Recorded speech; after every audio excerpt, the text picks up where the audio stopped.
Hey guys, welcome back to my channel AR anime world. और आज मैं explain करने जा रहा हूँ बुक ऑफ एस्पर का एपिसोड 513। और जिन लोगों ने पिछला एपिसोड नहीं देखा है वो चैनल पे जाके देख सकते हैं। और जिन लोगों ने बैकअप चैनल को सब्सक्राइब नहीं किया तो जल्दी से जाओ सब्सक्राइब कर लो जाके। और कल से जितनी भी वीडियोस होंगी बुक ऑफ एस्पर की उसी पर आएंगे। तो अब इस एपिसोड को स्टार्ट करते हैं। तो इस एपिसोड के स्टार्टिंग में जो जज होता है वो दोनों टीमों को बुलाता है, मिस्टिकल हेवन सेक्ट और डीमन स्कीमिंग सेक्ट दोनों को। और डीमन स्कीमिंग सेक्ट के सिर्फ 9 डिसिपल्स लड़ेंगे क्योंकि जो जूफेन की फाइट थी वो फॉरफिट हो चुकी थी और 2 पॉइंट्स पहले से ही मिस्टिकल हेवन सेट की तरफ जा चुके थे। तो जो जज होता है वो बॉक्स को निकालता है और सभी लोगों से कहता है अपने अपने नंबर्स चुनो आके। तो सभी लोग अपने अपने नंबर्स चुन लेते हैं। और फिर जो पहली फाइट होती है वो होती है की चंगलॉन की। और जो की चंगलॉन होता है वो इथेरियल स्टेज के 3rd लेयर पर होता है और उसकी फाइट होती है एक रेडियन स्टेज के कल्टीवेटर से। और फिर जो जज होता है वो फाइट को स्टार्ट भी कर देता है। और फिर की चंगलॉन को उसको हराने में ज्यादा प्रॉब्लम नहीं आती, वो आसानी से उसको हरा देता है। मतलब कि मिस्टिकल हेवन सेट का जो वो डिसिपल था जो कि की चंगलॉन के खिलाफ लड़ रहा था, वो की चंगलॉन के कुछ अटैक से ही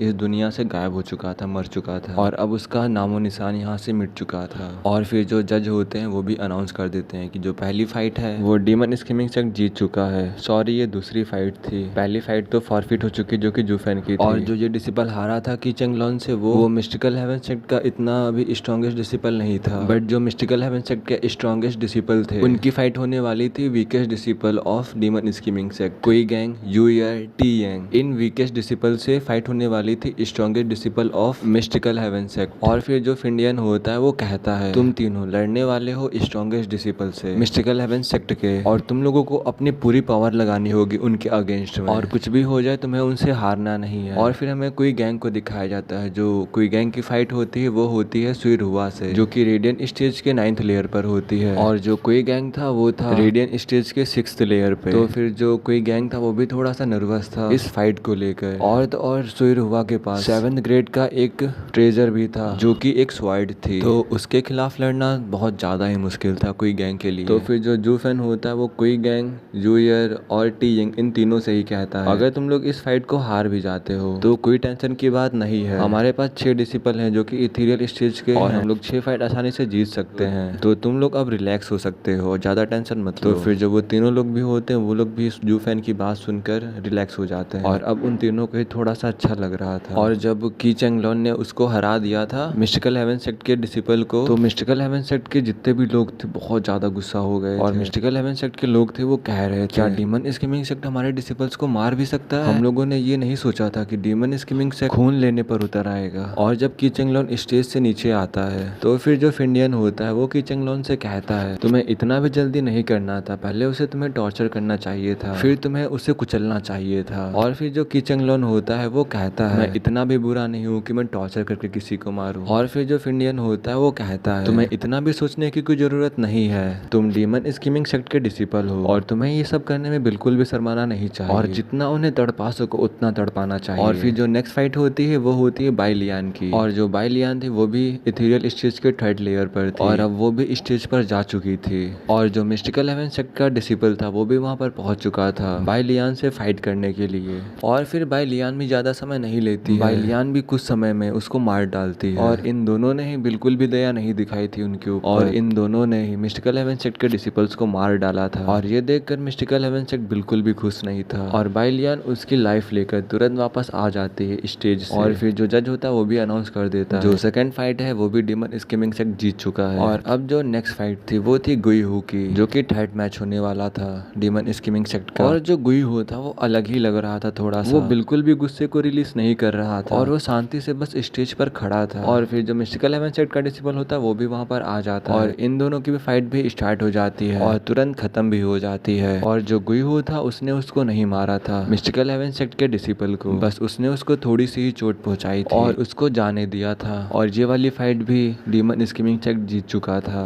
और जब गुईहू स्टेज से वापस आता है तो जो फिंडियन था उसका फेस उतरा हुआ था, वो समझो कि गुस्से में और फिंडियन बिल्कुल भी नहीं चाहता था कि मिस्टिकल हेवन सेक्ट के साथ थोड़ी सी भी नरमी बरती जाए। और जब गुईहू फिंडियन का फेस देखता है तो वो फिंडियन से कहता है मुझे इससे कुछ भी ज्यादा करने का मन नहीं हो रहा था तो मैंने इसीलिए उसको जाने दिया। और फिर जो फिंडियन होता है वो कहता है आखिरकार तुमने किया क्या है और क्या तुम उसे मार नहीं सकते थे। और फिर जो जू फैन होता है वो गुईहू के इस बर्ताव को देखकर वो स्माइल करता है और वो अपने मन में कहता है एल्डर युआन की टीचिंग कोई भी इग्नोर नहीं कर सकता है। और एक शेर तभी अपनी पूरी पावर के साथ शिकार करता है जब वो भूखा होता है और अगर सिचुएशन वैसी नहीं है जैसी चाहिए हो तो फिर अपनी पूरी स्ट्रेंथ को रिलीज करने का कोई फायदा नहीं है। और इस समय गुईहू ने भी यही किया है। और फिर तभी जो जज होता है वो अनाउंस करता है जो 4th मैच है वो होने वाला है डीमन स्कीमिंग सेक्ट के लूजी और मिस्टिकल हेवन सेक्ट के चू किन चैन से। और फिर जो मिस्टिकल हेवन सेक्ट का एल्डर होता है वो तुरंत आगे आते हुए कहता है हम लोग आपसे एक रिक्वेस्ट करना चाहते हैं और हम लोग अगली फाइट 4-on-4 बैटल करना चाहते हैं, मतलब कि 4 वर्सेस 4। और फिर तभी जो फिंडियन होता है वो कहता है क्या 4? और इसका मतलब ये हो सकता है कि ये लोग 4 डिसिपल्स का यूज करके फॉर्मेशंस का यूज करना चाहते होंगे, शायद इसीलिए ये लोग 4 वर्सेस 4 करना चाहते हैं। और फिर हमें यहाँ पर बताया जाता है जो डबल ड्रैगन गैदरिंग होता है वो फॉर्मेशंस का यूज करने के लिए अलाउ करता है और इससे भी उनके सेक्ट के पोटेंशियल को पता चलता है और इसीलिए जो डबल ड्रैगन गैदरिंग है वो अलाउ करता है इस टाइप की फॉर्मेशंस का यूज करने के लिए। और जैसे कि 4 स्कीमिंग डीमंस थे वो लोग भी फॉर्मेशंस का यूज करते हैं और जो 5 इम्परमिनेंस थे वो भी इस टाइप की आर्ट्स का यूज करते हैं और इसीलिए जो डबल ड्रैगन गैदरिंग है वो इन चीजों को अलाउ करता है। और अब मिस्टिकल हेवन सेक्ट के पास भी चांस आ चुका है कम बैक करने का और वो लोग इस चीज का फायदा उठा के कम बैक कर सकते हैं। और फिर जो जज होता है वो एल्डर जून की तरफ देखते हुए डिक्लेयर करता है आप लोग अपने फॉर्मेशंस को प्रेजेंट कीजिए। और फिर जो एल्डर जून होते हैं वो भी उनको ग्रीट करते हैं और एक जेड स्लिप को उनके सामने प्रेजेंट करते हैं। और फिर जो एल्डर जून होता है वो उस एरेस के बारे में बताते हुए कहता है ये एक 4 एलिमेंट साइकिल एरे और सेक्ट लीडर ने इसको बनाने के लिए हंड्रेड्स ऑफ एल्डर्स एंड वेनरेबल्स का यूज किया है और उन सभी की मदद से ही ये एरे क्रिएट हो पाया है। और वर्ल्ड की जितनी भी पावर होती है जैसे कि फायर, वाटर, विंड, ये सब कुछ हार्डनेस करती है वर्ल्ड से और फिर डोमेन का फॉर्मेशन करती है किसी भी डायरेक्शन में। और इस एरे को परफॉर्म करने के लिए 4 लोगों की जरूरत पड़ती है जो कि अलग अलग स्पेशल टाइप के कॉन्स्टिट्यूशन के होने चाहिए। और ये हार्डनेस करता है प्राइमल केओस को और कंबाइन करता है यिन यान को और जब ये लोग अपने अपने हाथ्स को ज्वाइन कर लेंगे तब कोई भी चीज इन्हें नहीं रोक पाएगी। और एग्जाइल्स हम आपके ऑर्डर का वेट कर रहे हैं। फिर ये कहकर जो एल्डर होता है वो जेड स्लिप जज को दे देता है और जो जज होता है वो एग्जाइल्ड के पास जाता है और उनको ग्रीट करते हुए उस जेड स्लिप को एग्जाइल्ड्स को दे देता है। और जो एग्जाइल्ड थे वो लोग भी उस जेड स्लिप को देखकर मतलब उस एरेस के फॉर्मेशंस को देख थोड़ा सा हैरान हो चुके थे और वो लोग कह रहे थे कि आखिरकार इन जैसे लोअर 3 सेक्ट में ऐसी एरेस कैसे हो सकती हैं और सही में इस एरे को देखना सही में वर्थ इट है। और फिर जो एग्जाइल्ड होते हैं वो लोग भी 4-on-4 मैचेस के लिए मान जाते हैं और उनको एरेस का यूज करने का परमिशन दे देते हैं। और ये सुनकर जो मिस्टिकल हेवन सेक्ट के लोग थे वो बहुत ही ज्यादा खुश थे पर जो फिंडियन था वो बिल्कुल भी खुश नहीं था। तो फिर जो मिस्टिकल हेवन सेक्ट का एल्डर था वो चुनता है चू किन चैन, सुई रुआ, डैनर और उसके बगल में एक और लड़की खड़ी थी ब्लू कपड़े पहने हुए और उसको चुनता है। और ये चारों ही बेस्ट डिसिपल थे मिस्टिकल हेवन सेक्ट के और इन सभी के पास अपनी अपनी स्वर्ड्स थी जो कि एक ट्रेजर से कम नहीं थी। और फिर जो डीमन स्कीमिंग सेक्ट के वेनरेबल्स होते हैं वो चुनते क्या मतलब कि वो पहले से ही डिसाइड हो चुके हैं वही 3 वीकेस्ट डिसिपल कुई गैंग, यूयर, टी यांग और जो 4th था वो था लू जी जो कि था इथेरियल स्टिच के 3rd लेयर पर। और जो फिंडियन होता है वो कहता है लू जी आप सब कुछ तुम्हारे ऊपर है और तुम्हें कैसे ना कैसे करके इस मैच को जीतना होगा। और डीमन स्कीमिंग सेक्ट में सिर्फ एक ही इथेरियल स्टेज एक्सपर्ट और सबके सब रेडियन स्टेज के एक्सपर्ट थे और ये फाइट उनके लिए बहुत ही ज्यादा मुश्किल हो सकती है। और या फिर तुम ऐसा कह सकते हो कि जो ये फाइट है वो सिर्फ एक इथेरियल स्टेज एक्सपर्ट और मिस्टिकल हेवन सेक्ट के चारों डिसिपल्स के अगेंस्ट होने वाली है और एक सोल बैटल को जीतना बहुत ही मुश्किल काम होता है। और अगर जो अपोजिट साइड है मतलब मिस्टिकल हेवन सेक्ट इस फाइट को जीत जाता है तो फिर और 8 पॉइंट जुड़ जाएंगे मिस्टिकल हेवन सेक्ट की तरफ। और फिर जो फिंडियन होता है वो अपने मन में कहता है एल्डर जून क्या तुम ये करना चाहते थे। और फिर जो फिंडियन होता है वो दोबारा से लूजी की तरफ देखते हुए कहता है लूजी उनके ऊपर कोई भी मर्सी मत दिखाना और अब सब कुछ ही तुम्हारे ऊपर है। और फिर डीमन स्कीमिंग सेक्ट और मिस्टिकल हेवन सेक्ट दोनों ही स्टेजेस के ऊपर पहुंच जाते हैं। और फिर जो सुइरुवा होती है वो ग्रीट करते हुए कहती है लूजी से ये हम लोगों की गलती है कि हम लोग तुम्हारी रिसेंटमेंट को नहीं समझ पाए कि तुम लोग क्या करना चाहते थे और तुम लोगों ने हमारे 2 डिसिपल्स को मार डाला। और फिर जो लूजी होता है उसके हाथ हाथ को धीरे से हटाते हुए कहता है, क्या तुम लोग मर्सी के लिए हमसे भीख मांग रही हो? पर अब बहुत ज्यादा लेट हो चुका है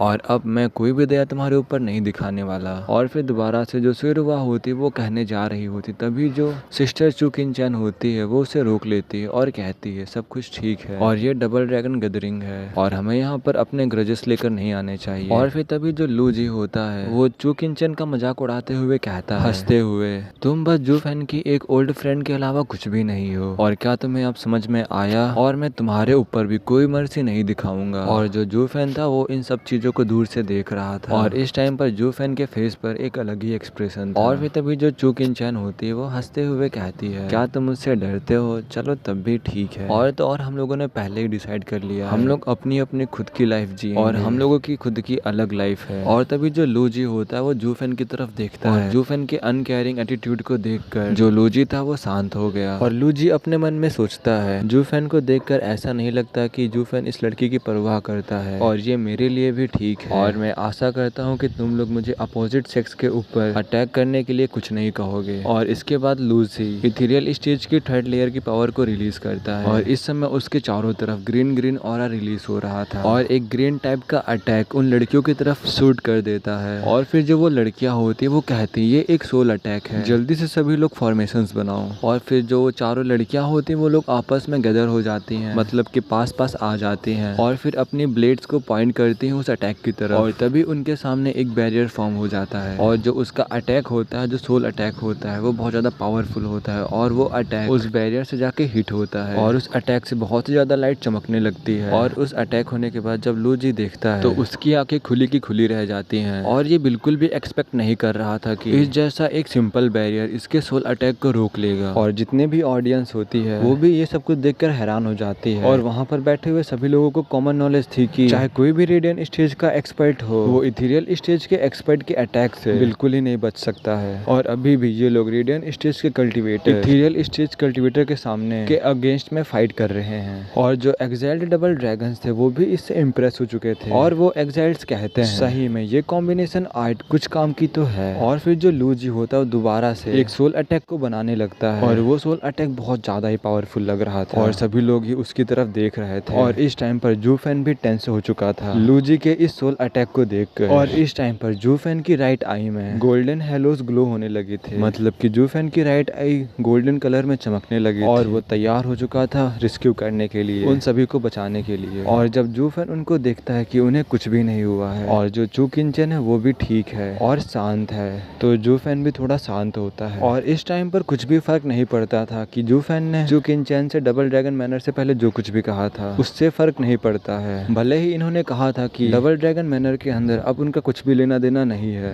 पर जू फैन का दिल इसे संभाल नहीं पाता अगर चुकिन-चैन को कुछ हो जाता। और जू फैन चुकिन-चैन को सफर में नहीं देख सकता था, तकलीफ में नहीं देख सकता था। और इस टाइम पर जू फैन लू जी को बस घूर घूर के देख रहा था। और जो डिसिपल जो फाइट कर रहे थे चारों गर्ल्स, उनमें से कोई एक लड़की कहती है फॉर्मेशन को चेंज करो स्वर्ड साइकिल से। और ये कहने के बाद जो चारों लड़कियां होती हैं वो स्प्लिट हो जाती हैं और चार अलग अलग पोजीशन में स्टैंड हो जाती हैं। और तभी जो उनकी स्वर्ड होती है वो साइन करने लगती है और फिर उनकी स्वर्ड से एक स्ट्रेंज एनर्जी आने लगती है और फिर आपस में मिल जाती हैं। और फिर जो चुकिन-चैन होती है वो फर्स्ट होती है जो कि लू जी के ऊपर अटैक करती है 10 मीटर की दूरी से। और जो चुकिन-चैन की कोल्डनेस थी वो हर एक स्टेप पे उसकी बढ़ती जा रही थी और भी ज्यादा थिक होती जा रही थी। और जो लू जी था वो भी परेशान हो चुका था और उसको भी डेंजर महसूस हो रहा था और वो चारों की चारों लड़कियां उसके लिए खतरा बन चुकी थी और उसकी आईब्रो से पसीना निकलने लगा था जैसा जैसा वो और डेंजर महसूस करता जा रहा था। और फिर क्यों कहता है profound rank martial art blight, और ये लू जी ने बोला था। और ये कहने के बाद लू जी तुरंत अपने पाल्म को चारों लड़कियों की तरफ पॉइंट करता है और तभी बहुत ज्यादा ग्रीन कलर का cloudy type smoke type release होता है और फिर वो फॉर्म करता है एक टॉर्नेडो को और वो टॉर्नेडो उन्हीं की तरफ बढ़ रहा था। और अगर ये टॉर्नेडो उनको लगता तो फिर उन सभी लड़कियों का काम खत्म हो जाएगा और वो कुछ भी नहीं कर पाएंगे। और इस टाइम पर जू फैन दोबारा से एक बार परेशान हो चुका था, बट जो चुकिन-चैन की आईसी आइस थी वो उससे अपने पीस ऑफ माइंड को रिस्टोर करती है और ये अटैक उनके ऊपर कोई भी इफेक्ट नहीं करता है। और तभी जो चू किंचन होती है वो चिल्लाती है और जितनी भी गर्ल्स होती हैं सभी लोग अपने अपने स्वर्ड्स उसकी तरफ पॉइंट करती हैं और 3 कलर्स की लाइट चू किंचन की तरफ आती हैं, शूट होती हैं। और शायद इस अटैक का नाम था element combine moon cutting cold edge. और जो चू किंचन होती है वो एक स्लैश को रिलीज करती है और इसमें बहुत ज्यादा ही पावर होती है और वो जाती है उस टॉर्नेडो की तरफ। मतलब जो स्लैश होता है वो उस टॉर्नेडो की तरफ रिलीज होता है और तभी वहाँ पर एक बहुत बड़ा ही एक्सप्लोजन होता है और जो चू किंचन का अटैक होता है वो लूजी के टॉर्नेडो को स्प्लिट करते हुए लूजी की तरफ जाने लगता है। और वहाँ पर बैठे जितने भी ऑडियंस होती है वो कहती है ये सिर्फ एथेरियल स्टेज एक्सपर्ट के अटैक को रजिस्ट ही नहीं कर सकती, उसके ऊपर अटैक भी कर सकती हैं। और जो लूजी होता है वो भी उस अटैक को देखकर हैरान हो चुका होता है और मानो कि उसको एक झटका लग चुका हो और वो अटैक लूजी के हिट होने वाला होता है और वो भी इस समय कुछ नहीं कर सकता था उस अटैक को झेलने के अलावा। और जो वो स्ट्राइक होती है वो लूजी के हिट भी हो जाती है और बहुत बड़ा धमाका होता है वहाँ पर। और जो ये वाला एपिसोड है यहीं पे खत्म होता है। और अभी तो तुम लोग रुको, अभी तो तुमने चू किंचन की पावर देखी नहीं और अभी चू किंचन अकेले ही इस लूजी को हराएगी और वहाँ पर जितने भी लोग होंगे एक्सेल्स, येनमू और ये लिंक सबके सब शौक हो जाएंगे। और जो वो तीनों लड़कियां होंगी जो इसके साथ में रहती हैं, लूजी जो होगा उन सबको घायल कर देगा और सिर्फ चू किंचन बचेगी जो कि अकेले लूजी से फाइट करेगी। तो अब मिलते हैं नेक्स्ट एपिसोड में।